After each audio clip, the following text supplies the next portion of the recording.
ভোলায় চর নিয়ামতপুর থেকে জবাই করা বিভিন্ন প্রজাতির ২৯ পরিযায়ী পাখি উদ্ধার করা হয়েছে। শনিবার দিনগত রাত ৮টার দিকে উদ্ধার করা পাখি বন বিভাগে হস্তান্তর করা হয়।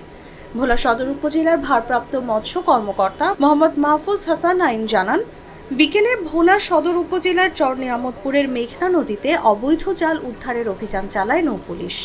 ওই সময় কিছু লোক একটি বস্তা ফেলে পালিয়ে যান। পরে বিষয়টি সন্দেহ হলে চরে উঠে দেখেন একটি বস্তায় জবাই করা বিভিন্ন প্রজাতির ২৯টি পরিযায়ী পাখি। পাখিগুলোকে ভোলা সদর উপজেলার তুলাতলী এলাকায় এনে বন বিভাগের কাছে হস্তান্তর করা হয়।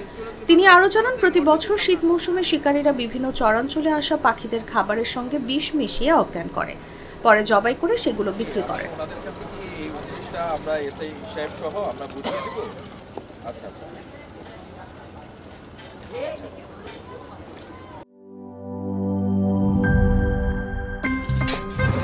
আমার একটা স্মার্ট সিদ্ধান্তে 25% গ্যাসের খরচ কমেছে। ভাবছেন কিভাবে?